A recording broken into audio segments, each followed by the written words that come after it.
벌써 한 3년 전인가요? 3년 전에 제가 여러분들 수련회, 그러니까 제가 그때 당시는 청년 담당 목사가 아니었기 때문에 여러분들 가는 수련회에 이제 송 목사님이 그때 담당이셨고, 그래서 여러분들 수련회에 말씀을 좀 전해달라 해서 정말 부임한 지 얼마 안 됐는데, 사실 제가 쑥스러움을 생각보다 많이 타는데 그걸 티를 잘 안 내는 사람이기도 해요.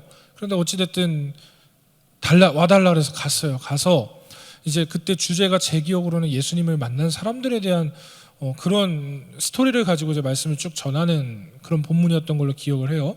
그래서 제가 그때 당시 그래서 여러분들 처음 만나고, 사실 여러분들 누군지도 모르고 어떤 사람인지도 모르고 이 공동체가 어떤 공동체인지도 모르고, 그저 제가 알고 있었던 건 그 전 수련회 때 제주도 갔다 온 거, 그거밖에 기억이 안 나요. 하여튼 그래서 이제 그때 처음 여러분들 만나고 오늘 이 본문을 가지고 그때 잠깐 말씀을 전했었어요. 물론 기억 안 하셔도 돼요. 괜찮아요. 못해도 정지하지 마세요. 그럴 수 있습니다. 자, 여러분, 그만큼 오늘 우리가 읽은 본문이 너무 낯이 익은, 여러분 잘 알고 있는 너무나 유명한 말씀이기도 하죠. 모두 다 잘 아시다시피 이 본문은 사마리아 여인과 예수님과의 만남, 그리고 그 만남 안에 있는 대화의 내용이에요. 그런데 이 만남은 처음부터 좋은 어떠한 긍정적인 시그널의 만남이 아니었어요. 보니까 갈등의 구조가 펼쳐져 있는 것을 보게 돼요. 사실을 말하자면 예수님과의 이 여인의 어떠한 그 상대적인 갈등이라기보다는 여인과 그리고 그 여인의 내적인 상태 있죠. 그러니까 여인의 겉모습, 보여지는 그 모습과, 그런데 실상은 그 내면에 있는 모습과의 충돌의 갈등의 모습이 이 본문에 나와 있어요. 한번 뭔 얘기인지 잘 모르시겠다면 9절의 말씀을 한번 살펴보겠습니다. 본문 9절 띄워주시고 같이 읽겠습니다. 시작. 사마리아 여자가 이르되 당신은 유대인으로서 어찌하여 사마리아 여자인 나에게 물을 달라 하나이까 하니 이는 유대인이 사마리아인과 상종하지 아니함이로라. 네, 이 말씀을 보면은 이 여인의 이 내적 갈등을 볼 수가 있는데, 예수님께서 이 여인에게 물을 달라고 하셨어요. 그러자 여인의 반응이 어떻죠? 말씀을 보니까 유대인으로서 어찌하여 사마리아 여자인 나한테 당신이 물을 달라고 합니까? 라고 대답을 해요. 여기서 보면 이미 이 유대인과 사마리아인의 갈등을 좀 헤아릴 수 있는 부분이 있어요.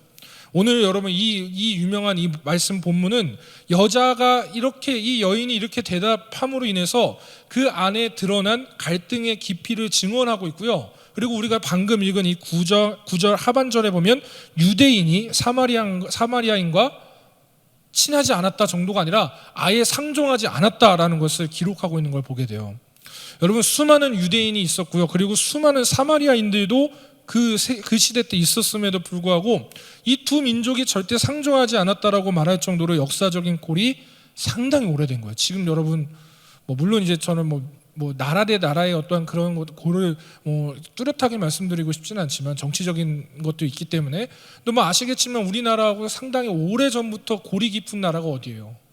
일본이잖아요. 근데 지금 또 이제 이 이해관계 안에서 지금 여러분 일본 여행 함부로 못 가잖아요. 지금 이제 코로나가 끝나도, 사실 저는 되게 일본을 좋아하는 사람인데 일본에 맛있는 것도 많고 또 그 나라 문화도 좀 신기하고, 섬나라인데 참 이런 문화가 있구나 되게 신기해요. 저에게 개인적으로 연구 대상인 나라 중에 하나가 일본이란 나라인데, 그건 이제 나중에 한번 나누겠지만, 근데 그만큼 이제 저희 아내랑 얘기할 때 코로나 끝나고 우리 일본 놀러 갈까? 이렇게 얘기했는데 생각해 보니까 거긴 코로나가 끝나도 못 갈 것 같아. 지금으로서는. 왜 그런지 여러분 아시죠? 이제 이런 감정의 골이 이때 당시 유대인들과 사마리아인들 이 두 민족도 동일하게 이 감정의 골이 있었어요. 사실상 더 크게 봤을 땐 유대인들이 사마리아인들을 더 그렇게 경시하고 멸시하고 그랬던 것 같아요. 여러분, 이런 이제 이 여인의 이 내적인 갈등 뭐죠? 당신은 유대인, 나는 사마리아인. 그러니까 상종할 수 없는 이 두 갈등, 이 갈등으로 시작된 이 예수님과 사마리아 여인의 이 만남. 자, 여러분, 그렇다면 예수님은 정말 한번 첫 번째로 우리가 이 말씀에 먼저 좀 생각해 볼 게 뭐가 있냐면은, 예수님이 과연 정말 갈증이 나셔서 물이 너무 드시고 싶으셔서 그래서 그 여인에게 급하게 다가간 것일까? 한번 여러분 생각해 보셨습니까? 정말 예수님이 목이 너무 말라서 사마리아 여인을 찾아갔을까? 자, 사실 여러분 오늘 말씀을 한번 보면요, 예수님이 심한 갈증을 느끼시기 때문에 물을 요구했다고 보기에는 어려운 정황들이 있어요. 왜냐하면 보세요. 만약에 예수님께서 먼 길을 와서 그 갈증이 나셨다면 제자들이 먼저 그것을 알고서 스승이신 예수님께 물을 떠드리려고 그들이 분주하게 움직이기 시작했을 거예요. 그래서 그 동네에 들어가서 물을 기르기도 하고 물을 파는 데 가서 물을 사오기도 했을 거 아닙니까? 그리고 제자들이 예수님과 전도여행을 계속 다니고 있는 그런 상황들이기 때문에, 그리고 많이 다녔기 때문에 항상 물통을 준비하고 있었을 것이라는 이 어떠한 성경 역사학자들의 그 증언들이 있어요. 그리고 그것을 한번 생각해 보면 예수님의 이 필요가 목마름의 문제, 이 갈증의 문제는 아니라고 추측할 수 있는 거죠. 실제로 말씀을 보면요, 예수님께서 이 사마리아 여인에게 접근을 하셨고 물을 달라 하셨는데, 만약에 진짜 갈증이 났다면 이 물을 먼저 마실 거 아니에요. 근데 성경은 어디에도 예수님께서 이 여인과 대화하시면서 물을 마셨다라는 내용이 아무것도 어디에도 기록되어져 있지가 않습니다. 그게 중요하지 않았기 때문에 제자들이 기록을 안 했다? 사실 여러분, 이 예수님의 행적을 기록한 이 제자들의 복음서 중에서는요, 정말 디테일한 것까지 적어놓은 그 복음서가 있어요. 근데 실제로 오늘 우리가 읽은 이 본문의 말씀을 기록한 복음서들에 보면은 예수님께서 물이라는 초점을 갖고 있지 않다라는 거예요. 그래서 이제 물이 뭔가 갈증이 나셨기 때문에 일단 첫 번째 목적은 물을 먹으러 갔고, 그 다음에 보니까 이 여자가 사마리아 여인이고, 그러고 보니까 이 사마리아 여인이 뭐라 해야 될까요? 남편이 5이나 있었던 그런 사람이었다, 이 개념이 아니라고요. 자, 목적이 있었던 접근이라는 거죠. 그렇기 때문에 예수님이 이 사마리아 여인에게 물을 요구한 궁극적인 이유는 갈증 해소 위함이 아니라 오히려 사마리아 여인에게 영원히 목마르지 않는 영생하도록 샘솟는 샘물을 선물로 주시기 위해서, 즉 그녀를 구원하기 위해서 주님께서 의도적으로 찾아가셨다라는 겁니다. 자, 그러면 다시 사마리아 여인으로 돌아가셔서 이 여인에게 지금 가장 절실한 문제 중에 하나가 물 문제 해결이었어요. 당시 여러분, 이 성경 당시에 이 팔레스타인 지역의 물 부족이 너무나 잘 알려져 있는 사실입니다. 그 나라가 우리나라처럼 막 금수강산 막 펼쳐져 있고 물이 막 나오고 그런 나라가 아니에요. 되게 건조한 나라고 더운 나라고 사막이잖아요. 그런 중동 지역이잖아요. 그래서 이때 당시에 이 동네 안에 수도 시설이 없었습니다. 그렇기 때문에 이 수가에 사는 주민들은 이 동네 바깥에 있는 우물에 가서 매일마다 자신들이 사용해야 되는 그 물을 기르러 갔다 와야 하는 그런 수고로움이 있었어요. 여러분, 이걸 생각하면 진짜 감사한 거예요. 우리야 지금 그냥 물 마시고 싶으면 집에 있는 정수기 혹은 우리가 산 그 물 생수 이런 거 마시면 되는 거 아닙니까? 그렇죠? 근데 여러분, 한번 여행 다녀보세요. 물 구하는 거 쉬운 일 아니에요. 그런 것처럼 이때 당시에는 더 심했단 말이에요. 그렇기 때문에 이 여인의 일상 중에 중요한 한순간이 바로 이 물을 기르러 오는 바로 이 시간이었단 말입니다. 여러분, 물이 없으면 생각해 보세요. 식사도 못해요. 씻을 수도 없고 빨래도 할 수 없고 그렇단 말이에요. 여러분, 생각해 보십시오. 사람이 살아가기 위해서 꼭 필요한 것들이 있어요. 이러한 것들을 우리는 뭐라고 할까요? 생필품이라고 하죠.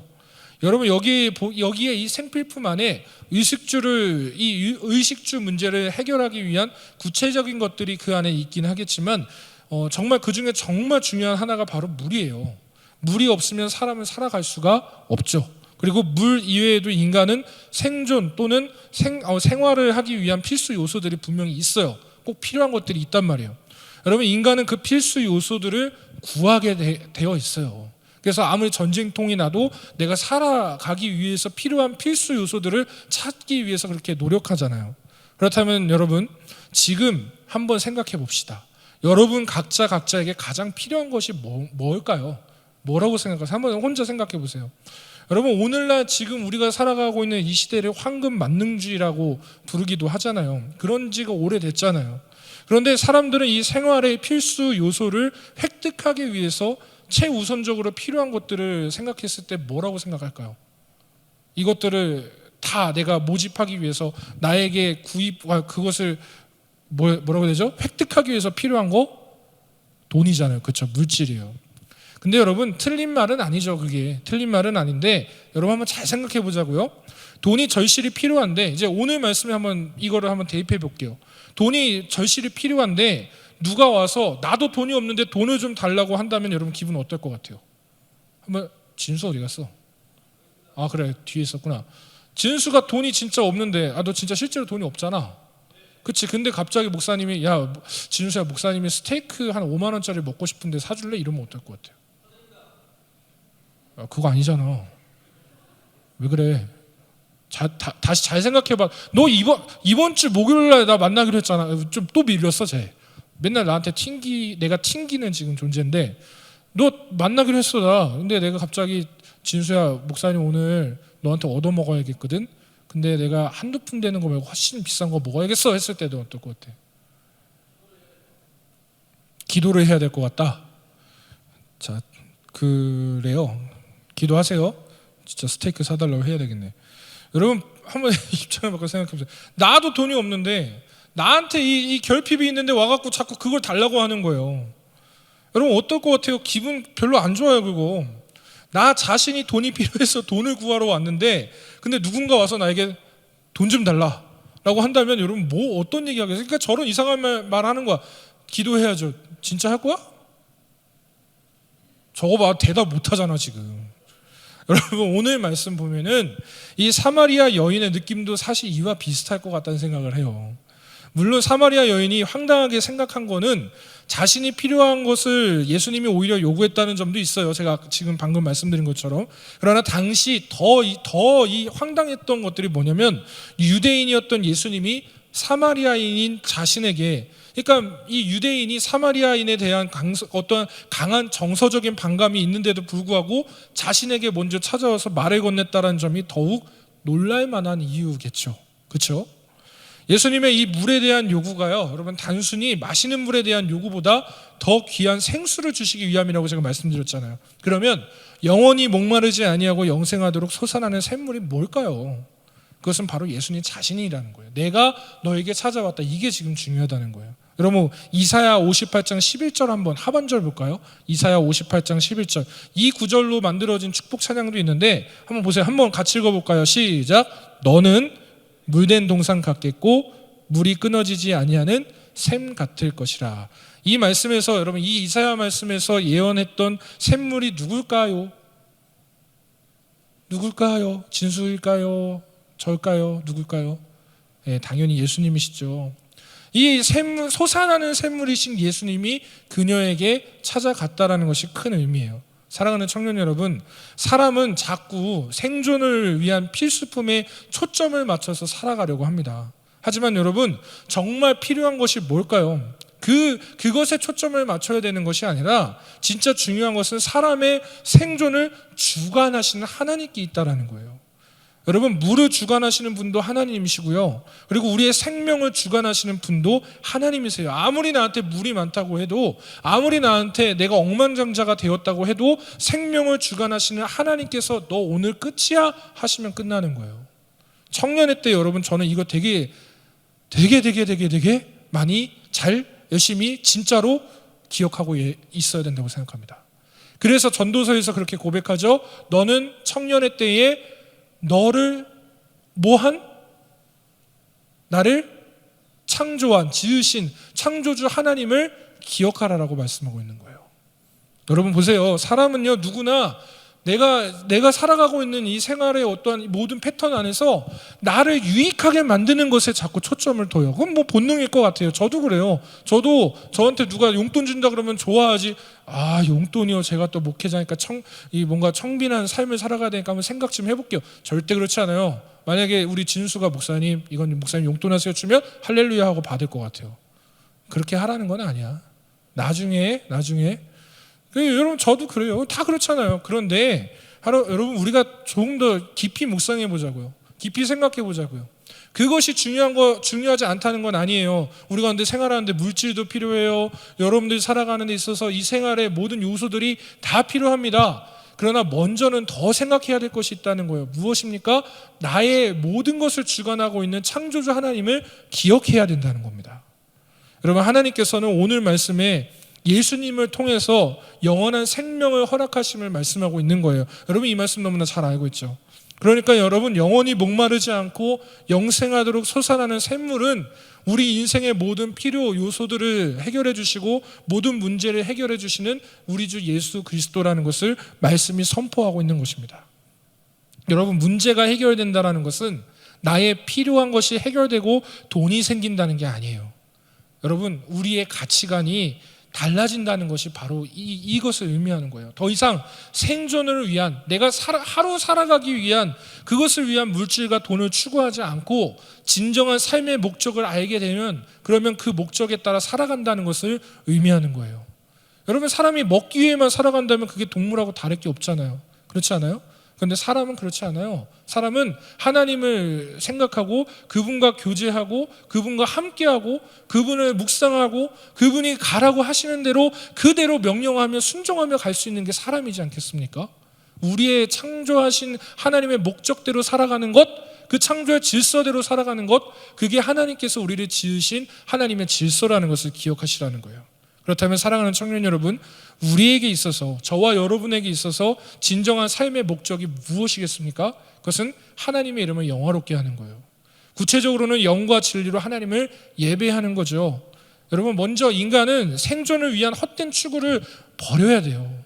물론 여러분, 살아간다는 건 중요한 거예요. 사셔야죠. 당연히 열심히 살아가야죠. 그러나 목적은 그 안에 있지 말아야 한다는 거예요. 말 그대로 여러분, 성경에 나와 있듯이 먼저는 그의 나라와 그의 의를 구하는 것이 우리가 살아가야 될 목적이라는 겁니다. 여러분, 오늘 이 말씀의 우물가의 여인이 먼저 구한 것은 먼저 그의 나라와 그의 의가 아니라 바로 헛된 것이었어요. 그러니까 매일마다 내가 살아가야 되니까, 그 목숨의 부지에서 살아가야 되니까 매일 구했던 것이 그냥 물이라는 거예요. 여러분, 오늘 이 여인의 모습은 단순히 오늘만 살아갈 물만 구했다는 것. 그래서 여러분, 인간은 죄의 문제가 바로 해결돼야 되는 이유가 여기에 있다라는 거예요.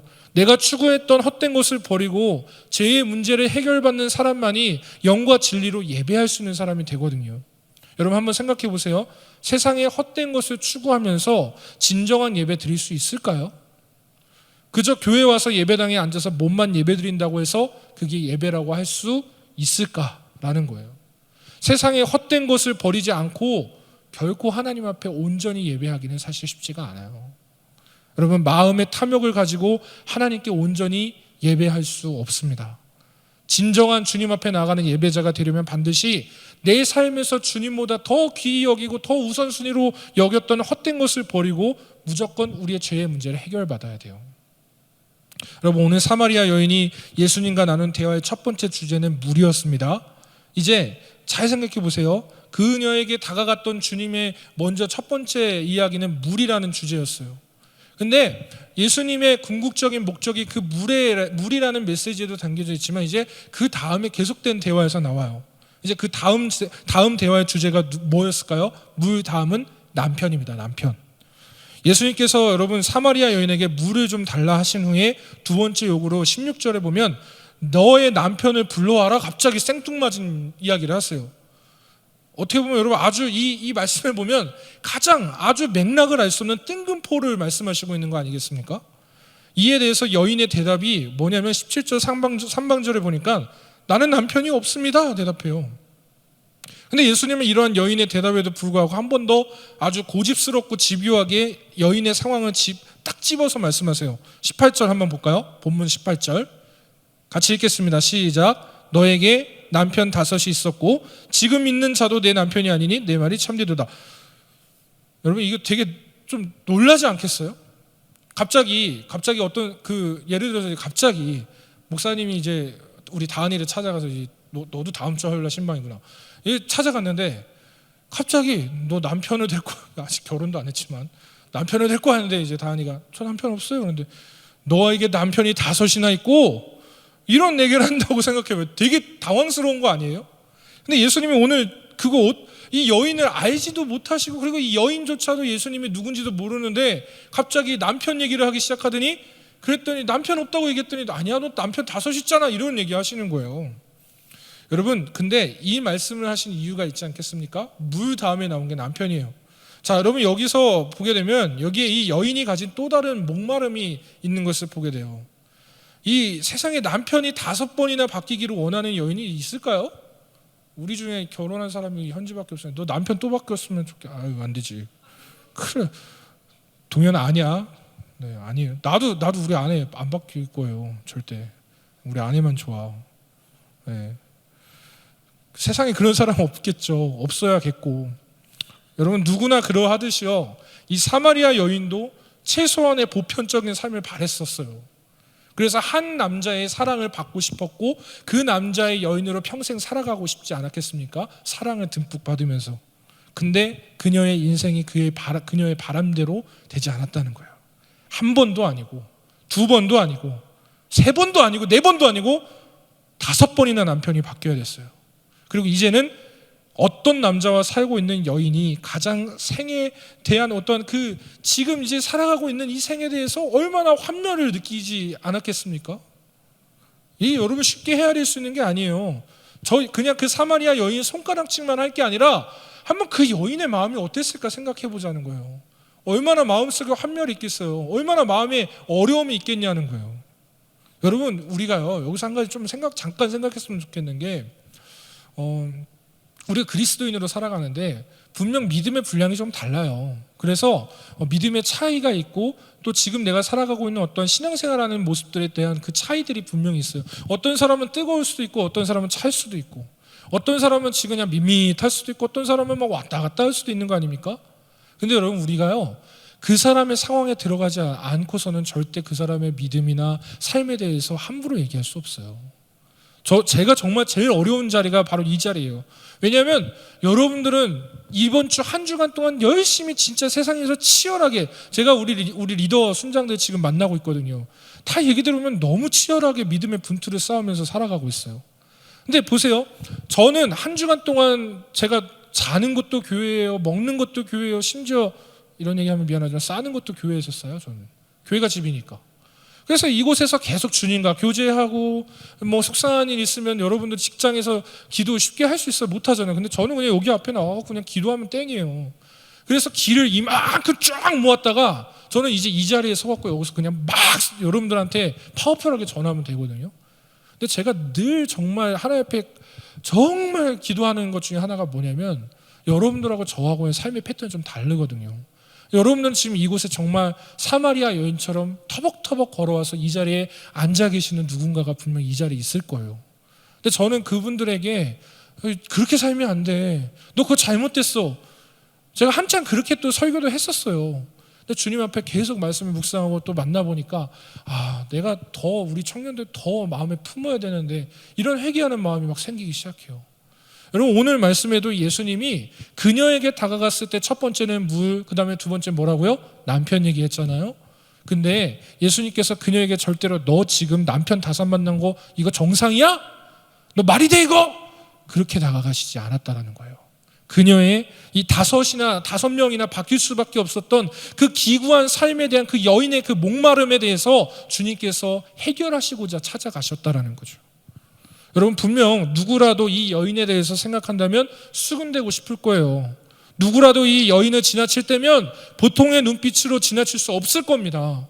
그리고 그들의 말과 눈빛은, 여인을 바라보는 그 눈빛은 뭐 어떻겠어요? 사마리아 사회 안에서도 용납되기 어려운 존재임을 끊임없이 전달하지 않았겠습니까? 너는 죄인이야, 너 잘못 살았어, 너 진짜 그렇게 살면 안 돼, 그러지 않았겠어요? 정죄하지 않았겠습니까?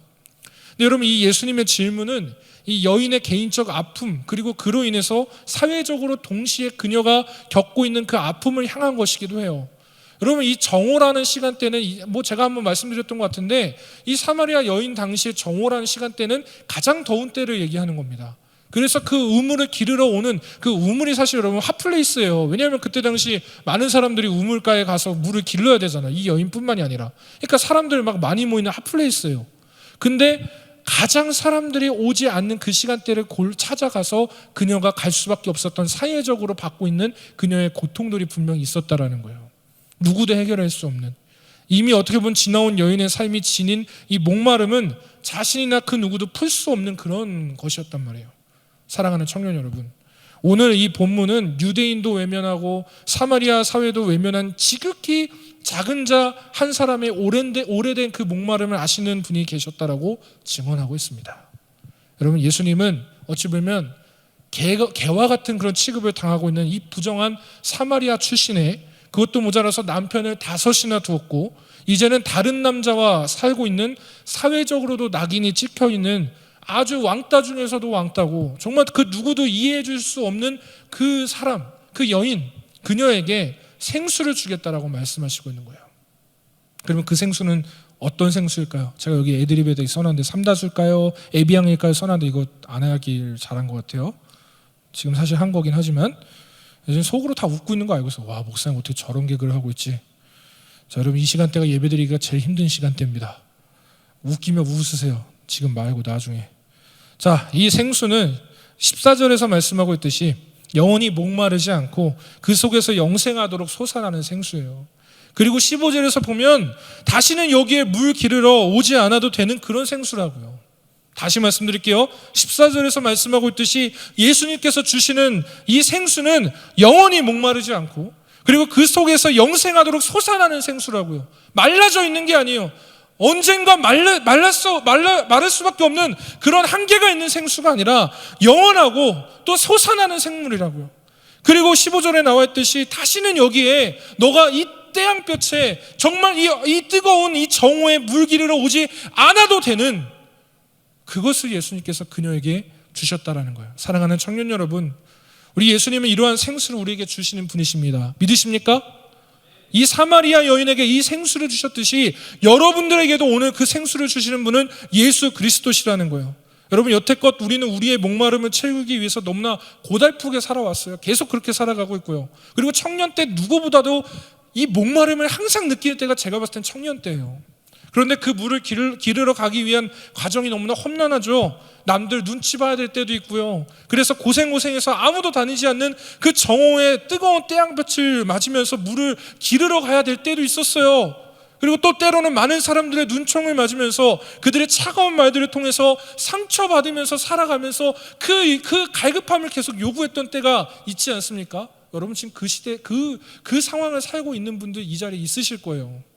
그러나 여러분 오늘 예수님은 이러한 여인에게 그리고 우리에게 찾아오시는 거예요. 어떻게 해요? 이 예배를 통해서 찾아오시는 겁니다. 본문 23절 보세요. 23절 이렇게 나와 있습니다. 아버지께 참되게 예배하는 자들은 영과 진리로 예배할 때가 오나니 곧 이때라. 아버지께서는 자기에게 이렇게 예배하는 자들을 찾으시느니라. 여러분 우리 주님은 이러한 목마른 자들을 찾는다는 거예요. 영원한 샘물을 찾으시는, 그래서 그 영원한 그 갈급한 가운데 영원히 목마르지 않은 것을 주시는 그 예수님을 찾는 예배자들을 찾으신다라는 거예요. 여러분 이 예배는요 내가 잘났다고 목이 뻣뻣하게 고는 사람이 없습니다. 이 예배에 참여하는 자들은 모두 실패하고 좌절도 맛보고 인생의 쓰디쓴 맛을 다 경험한 사람들이 모여지는 거예요. 그리고 무엇보다 주님의 그 은혜를 갈망하면서 마치 목마른 사슴이 주님의 은혜를 갈망하며 갈급한 마음으로 간절히 나아오는 자들이 주님을 찾아오는 자리가 바로 이 예배라는 거예요. 그것이 곧 이때라. 여러분 이때 당시 많은 사람들이 생각했습니다. 지금 이곳이 예배하는 장소가 아니라 거룩한 장소인 그 예루살렘 성에 가서 그곳에서 내가 드릴 그 희생 제사를 다 준비해서 그곳에서 주님을 예배할 수 있다고 들었는데, 예수님 저는 어디서 예배 드려야 되죠? 제가 이런 사람인데, 이렇게 자격이 없는 사람인데, 남편이 5을 넘어서 이제는 사회적 손가락을 당하고 있는 그런 사람인데 내가 어떻게 교회 가서 예배 드립니까? 근데 예수님의 대답은 뭐예요? 내가 너와 함께 있잖아. 그리고 너가 갈급한 마음으로 나에게 찾아온다면 바로 이때가 예배드리는 그때야. 이곳이 바로 예배하는 예배의 장소야. 그들의 이런 예배는, 주님께 나아가는 예배는 어떤 예배일까요? 24절 함께 읽겠습니다. 시작. 하나님은 영이시니 예배하는 자가 뭐래요? 영과 진리로 예배한다. 네. 사랑하는 우리 청년 여러분, 사마리아라는 지역은요 지리적으로 유다 지방과 갈릴리 지방 중간에 위치하고 있어요. 그러나 이 유대인들은 이 사마리아를 우회하며 돌아가거나 꼭 지나갈 수밖에 없는 상황이 있을 수도 있잖아요. 그럴 때 그런 상황이라면 지체함 없이 속히 그곳에서 관광도 하고 이런 곳이 아니라 내가 아무리 어떠한 필요한 것들이 있더라도 빨리 속히 지나가는 곳이 사마리아 지역이에요. 그만큼 이 사마리아는 유대인들에게 있어서 불결한 땅이고요. 그리고 그 땅에 사는 사람들은 이방 민족과 혼혈된 타락한 유대인들, 이교도들이라고 생각하면서 치부되면서 그렇게 멸시를 당했던 사람들입니다. 그런데 이러한 곳에 오늘 예수님은 목마름에 갈급해하고 있는 여인에게 찾아가신 거예요. 그리고 그녀를 구원하시기 위해서 직접 주님께서 가신 거죠. 여러분, 구원은요, 주님의 구원은 우리의 노력과 갈망에 의해서 이루어지는 것이 아니라 먼저는 하나님께서 우리를 찾아오시는, 그리고 부르시는 그 은혜 안에서 시작되는 거예요. 착각하면 안 돼요. 물론 내가 내 열심으로 주님 앞에 나아가는 것 잘못된 것은 아니겠지만 순서가 있어요. 주님이 날 찾아오셨다는 거. 그래서 요한계시록 3장 20절 이 말씀에 이렇게 기록되어져 있습니다. 볼지어다 내가 문 밖에 서서 두드리노니 누구든지 내 음성을 듣고 문을 열면 내가 그에게로 들어가 그와 더불어 먹고 그는 나와 더불어 먹으리라. 먼저 찾아오셨다는 거. 오늘 이 예수님은 사마리아 여인에게 먼저 찾아가셨습니다. 오늘 본문 3절과 4절을 보세요. 이렇게 나와 있죠. 유대를 떠나서 다시 갈릴리로 가실새, 중요한 건 4절, 사마리아를 통과하여야 하겠는지라. 여러분, 여기서요 하겠는지라 라는 말은요 능동태로서 사용됐어요. 그러니까 한마디로 강한 의지를 나타낸 거예요. 어쩔 수 없이 사마리아를 통과해 가는 것이 아니라 꼭 가야겠다, 내가 가고야 말겠다, 갈 수밖에 없다, 가야 된다, 난 갈 거다. 이 예수님의 강한 의지가 이 말씀에 담겨져 있습니다. 사마리아 수가라는 동네에 이 영혼의 목마름으로 고통받고 있는 이 한 여인을 구원하시기 위해서 주님께서 가겠노라, 가야겠다, 난 간다, 그 의지를 보이셨다는 거예요. 그게 십자가 사건이지 않겠습니까? 그게 우리를 향하신 주님의 십자가의 사랑이지 않겠어요? 그냥 여러분 어쩔 수 없이 가신 게 아니에요. 하나님이 시켰으니까, 아버지 되신 하나님이 나 시켰으니까 내가 예수님께서 이 땅에 갈 수밖에 없었어, 이게 아니라 내가 사마리아를 통과하여야 하겠는지라. 내가 사랑하는 자녀들을 구원하기 위해서 이 땅을 내가 가야겠노라. 사랑하는 청년 여러분, 이것이 바로 오늘 우리 예배의 현장에서 일어나는 일입니다. 특별한 장소가 아니고요, 여러분들이 겸손하게 주님 앞에 그렇게 상한 심령과 내 마음에 애통하는 마음과 정말 주님 앞에 나가는 진실한 마음으로 갖고 나간다면, 내 영의 상태 그대로, 영과 그대로 꾸밈없이 진리로 나간다면 그분 앞에 그 예배가 올려지고 그분은 그 예배를 받으시고 여러분들을 만나신다는 거예요. 여러분, 어쩌면 이곳에 앉아 계시는 누군가에게는 오늘 이 예배의 자리가, 이 시간이, 이 현장이 정오일 수 있고 우물가일 수가 있어요. 그러나 기억하실 것이 있어요. 이곳이 예수님이 찾아오신 곳이라는 거예요. 내가 그렇게 절망적으로 생각하고 사람들 피하려고 그렇게 노력해왔던 그곳에 우리 예수님은 찾아오셨다는 거예요. 그리고 여러분들의 영원한 목마름의 숙제를, 영원히 목마르지 않을, 그리고 물을 기르기 위한 그런 수고함도 필요할, 어떠한 그런 것들이 필요하지 않은, 오히려 차고 넘치고 솟아나는 생수로 우리 예수님이 여러분 안에 계시고 이번 한 주간도 그렇게 여러분들의 삶을 인도하실 겁니다. 믿으십니까? 믿으세요? 그분이 여러분들 찾아가셨다는 거 믿으십니까? 이게 사마리아 여인으로 끝나는 것이 아니라 오늘 이 장소, 이곳에 계신 여러분들의 사건이라는 것을 믿으십니까? 여러분, 이 말씀을 믿음으로 붙잡으십시오. 또 한 주간, 피곤한 한 주간이 시작될 거예요. 여러분들의 또 삶에, 여러분 또 직장도 다녀야 되고, 또 우리 캠퍼스 다니는 우리 청년들 방학도 했을 수 있겠지만, 그러나 여러분들 끊임없이 여러분들의 또 삶을 위해서 달려가야 되고 정진해야 되는 여러분들의 삶을 살아갈 거예요. 또 어떤 누군가는 사랑과의 관계 때문에 실패하고 좌절해서 아파하고 힘들어하는 우리 지체들도 있을 수도 있을 거예요. 그 어떤 상황이 있을지라도, 그러나 여러분 기억할 것은 내가 좌절하는 그 자리에 예수님 찾아오셨다는 거예요. 그리고 말씀하세요. 물을 좀 달라. 너가 의지하고 너가 그토록 따랐던 남편이 어디 있느냐. 그런데 그럴 때 주님께서 우리에게 말씀하시는, 또 다시 우리의 그 영혼의 갈급함을 해결하시면서 말씀하시는 것은, 너의 그 영원한 목마름은 내가 해결해 줄게. 나의 사랑으로, 내가 너를 구원한 그 사랑으로 내가 너의 삶의 그 목마름을, 영생이라는 그 축복 안에서 너를 책임져 줄게. 감사한 건 좀 뭔지 아세요, 여러분? 예수님께서, 우리 하나님이 우리를 구원하시고 나서 하늘의 보좌에 앉으셔서 그냥 팔짱 끼고 여러분들 지켜보는 분이 아니시라는 거예요. 그분 활동하시는 분이세요. 어떻게요? 여러분들 날마다 어느 곳에 가든지 무엇을 하든지 여러분들과 꼭 붙어서 여러분들의 삶을 축복하시고 인도하시는 분이시라는 거. 여러분들 어려운 때에 있을 때, 어려운 가운데 있을 때 여러분들을 돕는 손길이 우리 주님의 손길이라는 것. 그것 잊지 마시고 새롭게 시작된 한 주간, 그리고 우리에게 부여하신 이 남은 인생의 여정들을 주님 앞에 영과 진리로 예배하며 주 앞에 교제하고 주님 주시는 그 거룩한 영생의 생수의 강물 가운데 흠뻑 젖어서 그렇게 살아가시는 사랑하는 우리 청년들, 그리고 우리 서부 모든 가족들 되시기를 그리스도 이름으로 축복합니다. 이 시간 함께 찬양하겠습니다. 우리 오늘 말씀을 기억하면서 함께 찬양하실 때 자리에서 함께 일어나실까요? 자리에서 일어나시고, 제가 아까 말씀드렸죠. 어떤 분들은 이곳이 지금 예배드리는 이 시간이, 여러분들이 있는 이곳이 정오의 우물가일 수 있을 것 같아요. 근데 오늘 우리가 그냥 헛된 우물만 계속 찾고 물만 기르러 왔다 갔다 하는 것이 아니라 우리를 진짜 만져주시고 진정으로 우리를 케어하시고 우리의 상처를 꿰매주시고 인도하시는 예수님을 좀 만났으면 좋겠습니다. 함께 찬양할까요? 마음이 상한 자를.